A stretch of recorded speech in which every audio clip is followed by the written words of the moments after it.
हाँ जी, prepare statement of comprehensive income and statement of financial position, purchase and sales, debit side पर purchase और credit side पर opening stock, sales and purchase return. तो बताएं debit side पर purchase return होगा या सेल रिटर्न? डेबिट ये लिखा हुआ है सेल रिटर्न और परचेज रिटर्न। डेबिट साइड पर सेल रिटर्न होगा और क्रेडिट साइड पर purchase return. Discount received, wages, salaries, carriage inward, advertisement expense, bill receivable. एक बात याद रखनी है, जिस चीज के साथ रिसीवेबल लिखा हो वो हमारा एसेट होता है। जिस चीज के साथ रिसीवेबल हो वो हमारा एसेट होता है। लॉन्ग टर्म समझा करो। Bank loan, office equipment, land and building, bad debts, ये इंपॉर्टेंट एक चीज आ गई। किसकी? तो क्या समझ लो ना, अभी करेंगे तो ध्यान देना। तो ना ले, कोई बात नहीं, 20 नंबर का सवाल ही जाएगा ना, सिर्फ 20 नंबर का सवाल नहीं जाएगा, FR1 और FR2 भी जाएगा। नहीं बदुआ नहीं दे रहा, मैं बता रहा हूं कि जिसका फाइनल कोड वीक होता है ना, उसका सिर्फ अकाउंटिंग में पास हो भी जाए ना, आगे FR1 और FR2 के अंदर उसे बहुत स्ट्रगल करनी पड़ती है। ये गोल्डन अपॉर्चुनिटी आपके पास होती है इंट्रो के अंदर छोटी छोटी चीजें सीखना, जो कि बहुत सारे लोग अपने आप को ना बहुत ये समझ रहे होते हैं कि हम ही को इंटेलिजेंट है। इंटेलिजेंट वो बन जाता है ऑटोमेटिकली जिसका इंट्रोडक्शन टू अकाउंटिंग का यानी कॉन्सेप्ट अच्छे होते हैं। वो R1 R2 वो कहता है जी मैं तो अकाउंटिंग का पेपर देकर आता हूँ, पास हो जाता है। और बहुत अच्छा पढ़ के फेल होने वाले बच्चे वो होते हैं जिनकी इंट्रोडक्शन टू अकाउंटिंग वीक होती है। बेसिक चीजों को उन्हें पता ही नहीं होता जो नॉर्मल रूटीन में यूज किया जाता है। जैसे सपोज दैट एक बंदे को ये पता है कि 3 + 2/3 तो ये होता है जी 5/3, लेकिन एक भाई साहब है जिसको इसके बारे में नहीं पता तो वो 3 से 3 कैंसिल कर देगा। ये हाल होता है अकाउंटिंग के अंदर, ये मैं एक एग्जांपल दे रहा हूं, बिल्कुल यही हाल होता है। मतलब जिसको बैड डेट्स की एंट्री नहीं आती, जिसको अक्रूवल प्रीपेमेंट नहीं आता, जिसको डेप्रिसिएशन आगे पढ़ी जाती है, बहुत अच्छी पढ़ाई जाती है आगे, लेकिन ये जो चीजें हैं ना वो यहां तक ही पढ़ाई जाती है। यानी अक्रूवल प्रीपेमेंट आगे किसी जगह नहीं है, बैड डेट्स किसी जगह नहीं है, BRS किसी जगह नहीं है, वो यहां इन्वेंट्री किसी जगह नहीं है, सबसे खतरनाक बात। तो यहां पर सबको सीखना है आपने और ये सीख के आगे अप्लाई करना। उसके बाद है debtors, creditors, rate and taxes, office electric expenses, telephone charges, printing, ये सारा कुछ तो आपको फर्नीचर, पैटी कैश, ये हमारा करंट एसेट होता है। क्या होता है? प्रीपेड प्रिंटिंग, ये भी करंट एसेट ही है। Insurance premium, expense, carriage out, bad debts, ये दूसरी इंपॉर्टेंट इंफॉर्मेशन आ गई। अच्छा, जिसको एडजस्टमेंट नहीं आ रही ना वो जाकर एडजस्टमेंट देख ले, बैड डेट्स की एडजस्टमेंट हम आगे भी 3-4 जगहों पे करेंगे। इसके 2 तरीके होते हैं। एक तरीका, आप बैड डेट्स अलग लिख दो और प्रोविजन का ब्रॉड ऑन कैड ऑन का डिफरेंस अलग लिख दो। एक लिख लो बैड डेट्स के नाम से, एक लिख दो अलाउंस फॉर बैड डेट्स के नाम से, या एक लेजर बना लो। दोनों का तरीका एक ही जैसा ही है, मैं आपको अभी बताऊंगा भी सही। नेक्स्ट आ गया इंटरेस्ट ऑन बैंक लोन और कैपिटल अकाउंट।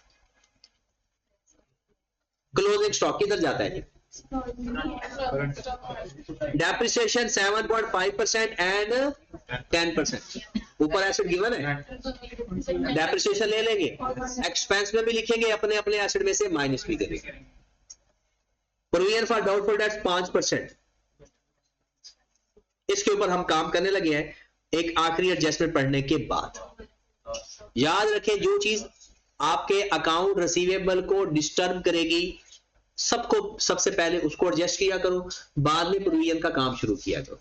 यहां पर लिखा हुआ है कि जनाब एक क्रेडिटर है मिस्टर नाइक और वही आपका डेटर भी है, 4000 का और 5000 का। हमने इसकी एक एंट्री पास करनी है, account payable to account receivable, कितनी अमाउंट से? 4000 से। तो भाई मेरे एंट्री पास होगी तो अकाउंटिंग खत्म हो जाती है। अकाउंट पेएबल डेबिट हो रहे हैं, अकाउंट पेएबल आप डेबिट कर रहे हो, लायबिलिटी है हमारी, प्लस होगा माइनस? माइनस होगा। अकाउंट रिसीवेबल हमारा एसेट होता है, क्रेडिट हो रहा है, माइनस होगा। अब ये 4000 जब आप अकाउंट पेएबल लिखने लगोगे माइनस करके लिखोगे, और जब अकाउंट रिसीवेबल लिखने लगोगे माइनस करके लिखोगे। अब हम तो बात कर रहे हैं बैड डेट्स की। आओ जरा तरीकाकार बताने लगा हूं। आप बताएं आपके अकाउंट रिसीवेबल हैं कितने? 40। अब जाग के बैठना है सबने। 45,000। क्या कोई एडजस्टमेंट है रिसीवेबल की? अभी 4000 आपने कहा नहीं माइनस करना है, तो पहले 4000 माइनस करो। कौन से वाला भला? बाकी कितना बच गया? फौरन आप ना चीजें दिमाग में फिक्स कर लो, फौरन सोचो क्या कोई एडिशनल बैड डेट्स है? एडिशनल बैड डेट्स वो कहते हैं जो अदर इंफॉर्मेशन में नहीं है। तो ऊपर जो 800 गिवन है वो माइनस हो चुके हैं, दोबारा माइनस। ये वो बातें हैं जो हमने बैड डेट्स में पढ़ी थी। अब प्रोविजन कितनी है? 5%। इसे बोलते हैं अलाउ कैरिड ऑन। आप क्या बोलते हैं इसको? कितना है कैरिड ऑन? 205। यहां तक क्लियर है? अभी फिर जहां तक मैं बात, इसके बैलेंस कितना आ गया? 3890। अभी यहां पर मैं एक बात पूरी करता हूं फिर आगे जाएंगे। जरा आपको मोशी, सबसे पहले एक तरीका ये है, यहां पर आप ब्रॉडर लिखें और यहां पर आप कैरिड ऑन लिखें। ठीक है? ब्रॉडर कितना है जी? 3200। कैरिड ऑन कितना है जी? सिर्फ इतना लिखो। बैड डेट्स को जाकर एक्सपेंस में लिख दो डायरेक्ट ही। बैड डेट्स को कहां पर लिख दो? एक्सपेंसेस के अंदर डायरेक्ट। और इन दोनों का डिफरेंस अलग से जाकर लिख दो। एक तरीका, बैड डेट्स एक्सपेंस में लिख दो जितने भी हैं, और इन दोनों का डिफरेंस लिख दो। एक तरीका, अगर प्रोविजन ज्यादा आ जाए तो एक्सपेंस में लिख दो, प्रोविजन कम है तो इनकम में लिख दो। अब प्रोविजन कम हो रही है ज्यादा? कम हो रही है। कितनी कम हो रही है जनाब? 2050 माइनस 3200, 1150 रिवर्सल ऑफ अलाउंस के नाम से इनकम में लिख दो और 800 को एक्सपेंस में लिख दो। ये एक तरीका। दूसरा तरीका क्या? बैड डेट्स इधर ही लिख दो बस। अब अगर इधर ही लिखेंगे तो फिर इसको क्लोज करेंगे। बड़ी साइड का टोटल, दोनों साइड पर सेम टोटल। अब आपका SOPL इधर आ रहा है और ये आपकी इनकम है, ये आपकी अदर इनकम है। कितना डिफरेंस आ गया? 350। अब आप मुझे बताएं, पहला तरीके में क्या था? हमने 800 एक्सपेंस में लिखा था, 1150 हमने लिखा था इनकम के अंदर, और उसको नेट करो तो 350 इनकम बनती, और ये भी 350 इनकम में लिख रहे हो। दूसरी बात, ये लेदर हो गया पूरा। दूसरी बात, हमने SOFP में भी तो जाना है, उधर किस मुंह से जाएंगे? ये हमारे डेटर है, 4000 माइनस कर चुके हो, कैरिड माइनस करते होते हैं, वो भी माइनस कर दिया। उसके बाद देखेंगे क्योंकि डिस्काउंट वगैरह तो नहीं है। अगर डिस्काउंट है तो वो भी माइनस कर देंगे। करें बताओ, डिस्काउंट है? 2% डिस्काउंट भी है। और अगर ये सिर्फ एडजस्टमेंट वाला का प्रोटोकॉल है, ट्रायल बैलेंस में डिस्काउंट होता ना तो सिर्फ सेल में से माइनस कर देते हैं। ये सारा प्रोटोकॉल किसका है? एडजस्टमेंट का। लो जरा इसका 2%, 77, इसको भी माइनस कर दो। 3817, ये चला जाएगा SOFP के। और ये जो 779 है ये किधर जाएगा? सेल में से माइनस हो जाएगा।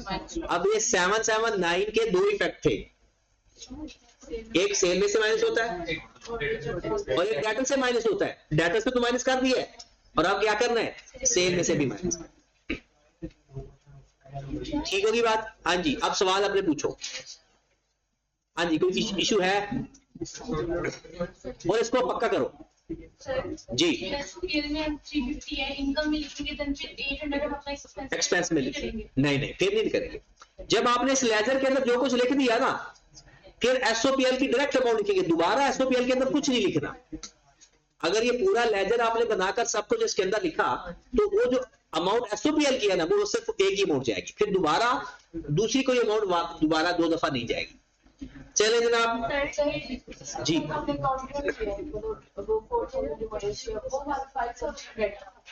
हाँ जी, वो उसके अंदर ही रहेगा। सेट ऑफ किस अमाउंट से हो सकता है? तो 4000 से सेट ऑफ हो सकता है, तो हमने सेट ऑफ ही करना है। बाकी जो अमाउंट है वो हमने लेने हैं अभी, वो रहेगा रिसीवेबल के अंदर रहेगा। हमने 4000 सिर्फ माइनस किया है। अब वो पहले ऐड कर दिया 45,000। वो तो ऐड तो पहले ही है, ऐड तो उसके अंदर है। 4000 अकाउंट पेबल के अंदर है, 5000 अकाउंट रिसीवेबल के अंदर है।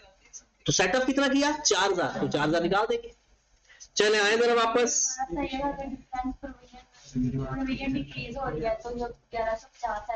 इनकम में लिख देते और बैड डेट्स एक्सपेंस में लिख देते अलग से 800, वही बस ये करते, और कुछ नहीं करना था।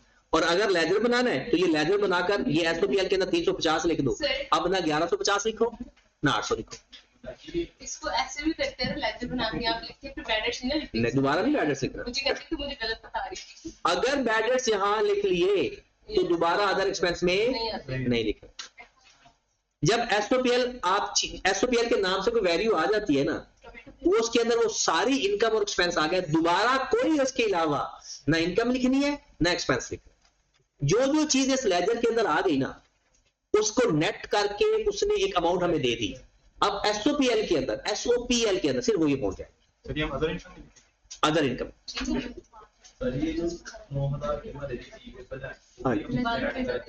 कौन से 9000 के रिसीवेबल? नहीं, बिल रिसीवेबल और चीज होती है। आगे चलते हैं, वापस आओ जी, वापस हो इधर। कमीशन नॉट येट रिसीव्ड, ये किधर जाएगा? अदर इनकम में ऐड होगा और करंट एसेट में जाएगा। Rate as excess paid in advance, prepaid है तो एक्सपेंस में से माइनस हो जाएगा और करंट एसेट में जाएगा, और ये काउंटर भी हो गया। अब अपना अपना सवाल सामने रखें और मुझे इंफॉर्मेशन बताते जाए। बताएं जी, सेल्स कितनी है? 8 लाख 20 मिल गई सबको सेल्स? असाइनमेंट सामने रख लेना अपने, और इसमें से माइनस करना है सेल्स रिटर्न 8000, और माइनस करना है डिस्काउंट 779। पेपर में आपको इस फॉर्मेट में नहीं गिवन होगा। पेपर में क्या गिवन होगा? 8,20,000 माइनस 800 माइनस 779, ऐसे गिवन होगा। कितना आंसर आ गया? 811,221। उसके बाद क्या करते हैं जनाब? Less cost of sale. Cost of sale में आता है ओपनिंग स्टॉक कितना है?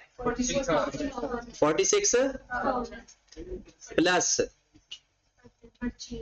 परचेज कितनी है जी? 4,42,000 माइनस परचेज रिटर्न 12,000। कैरेज इन है? कैरेज इन 39,100। डिस्काउंट रसीद भी है कितना? 2200। Closing stock 38 474900। ये हमारे पास आ जाएगा gross profit 3363।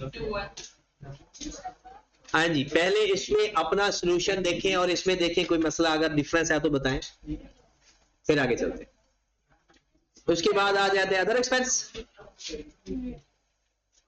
Less other expense.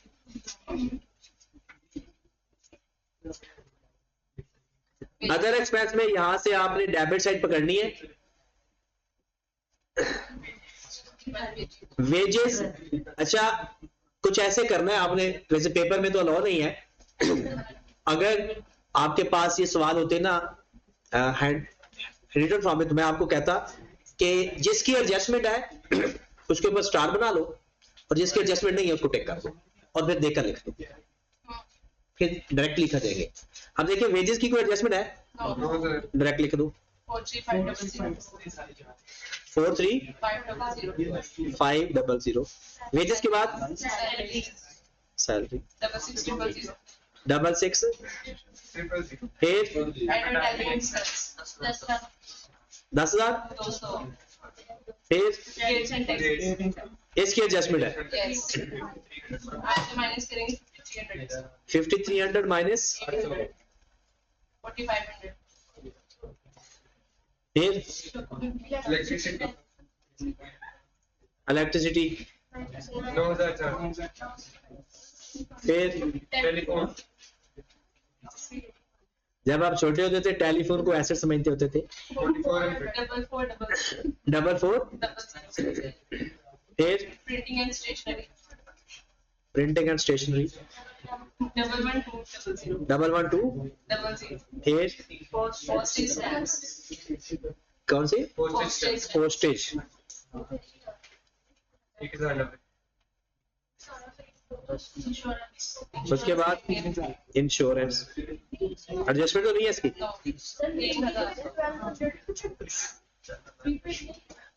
क्या वो तो वो ट्रायल बैलेंस के अंदर है ना तो ट्रायल बैलेंस के अंदर होता है वो तो करंट एसेट में जाएगा उसकी एडजस्टमेंट तो नहीं है ना जो चीज ट्रायल बैलेंस के अंदर है उसका तो एक इफेक्ट है वो जो है वो उधर जाएगा इंश्योरेंस वगैरह 300 3,000 फिर कैरेज आउट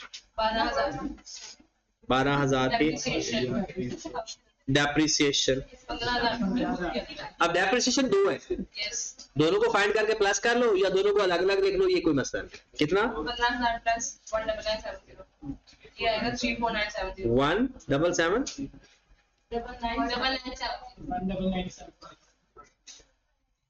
9970 उसके बाद बैड डेट्स वो अदर इनकम ले लेंगे अब चाहो तो यहां से माइनस करके भी लिख सकते हो हाँ जी बताएं जनाब 2,00,000 वो तो हमारा करंट है वो तो कैश है कैश हमारा एक्सपेंस तो नहीं हो सकता माइनस करेंगे 1360 आंसर में लिखेगा क्या ऑपरेटिंग प्रॉफिट कितना 136,061 उसके बाद लेस फाइनेंशियल कॉस्ट अब आ जाएगा लेस फाइनेंस कॉस्ट 15 और add other income other income finance cost 1,500 है यस माइनस और अदर इनकम कितनी है कमीशन 1300 कितना कमीशन कमीशन भी है सर वही और बैड डेट्स भी हैं अलाउंस फॉर 350 ये 350 है और ये कितना है पूरा यस तो प्लस माइनस भी तो करना है इसमें एडजस्टमेंट भी है एडजस्टमेंट में है कमीशन ऑफ सेल्स तो अर्न बट नॉट जेट अच्छा ऊपर नहीं है 13 टोटल कितना आ गया 136211 1 36211 नहीं ये तो 1650 है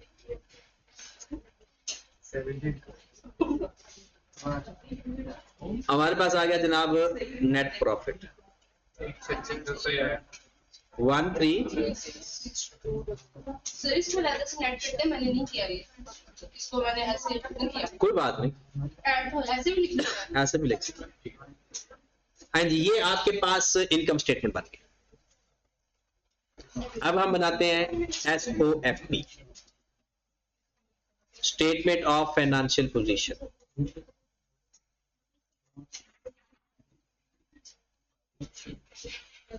जी स्टेटमेंट ऑफ फाइनेंशियल पोजीशन में सबसे पहले क्या लिखेंगे नॉन करंट एसेट्स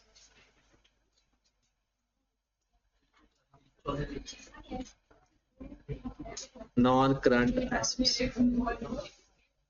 हाँ जी कौन से हैं पहले ऑफिस इक्विपमेंट वैल्यू कितनी है 199,700 माइनस 199,700 फिर उसके बाद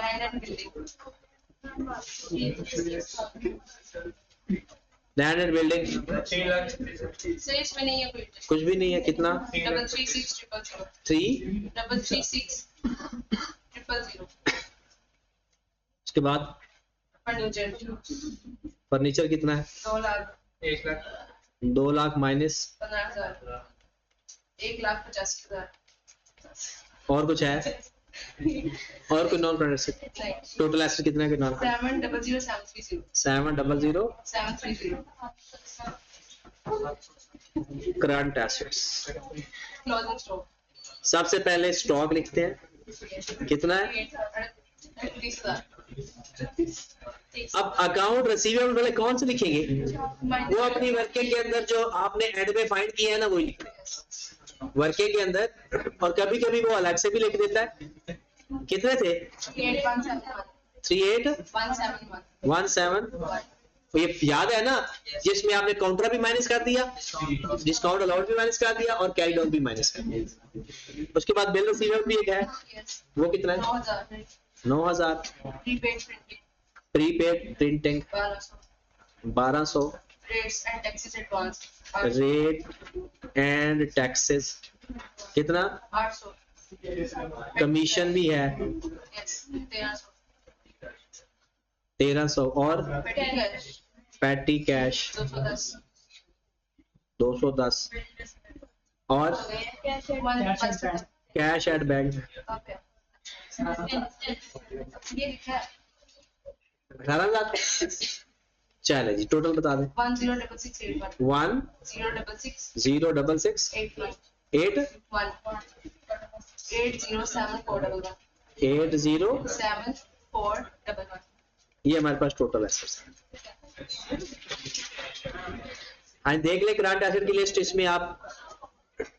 अच्छा इसके लिए ना सवाल आपने लाजमी चाहे गलत हो जाए वो टेंशन ही ले, सवाल आपके पास रिटर्न पूरा होना चाहिए ताकि आप दोबारा सवाल ना देखो, अपने सोल्यूशन को देखो और उसमें अमेंडमेंट करो। ठीक है, ताकि अगर आपने इस तरह से सवाल ना किया ना तो फिर आपको ये क्लास का कोई फायदा नहीं है, क्योंकि ये तो हम सवाल तो बार बार पढ़ ही नहीं रहे। असल तरीका ये होता है सवाल बार बार पढ़ के फिर हल करना, लेकिन सवाल आप पढ़ चुके हो इसलिए मैं डायरेक्ट कर रहा हूं। अगर आप में से किसी ने सवाल नहीं पढ़ा उससे तो बोर ही होना है, उसको तो कुछ समझ नहीं लगनी। तो सवाल पहले जरूर एक दफा अपने हाथ से सवाल करो, फिर उसके बाद इक्विटी वाला क्वेश्चन आ गया जी। कैपिटल कितना है? 476 900 प्लस नेट प्रॉफिट 136 ड्राइंग्स है कितना आ गया equity? 613 non current liability 1.5 lakh loan 1 lakh और करंट लायबिलिटी।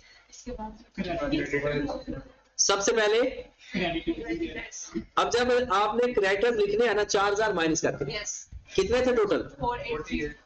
48 300 माइनस 4000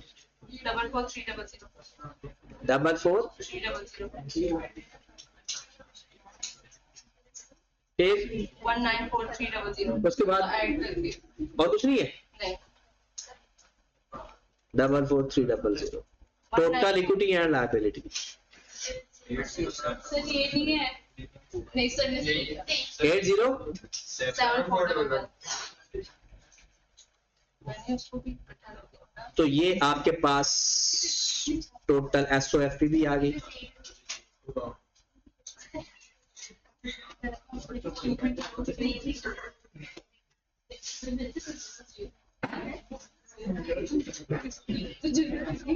चलें जी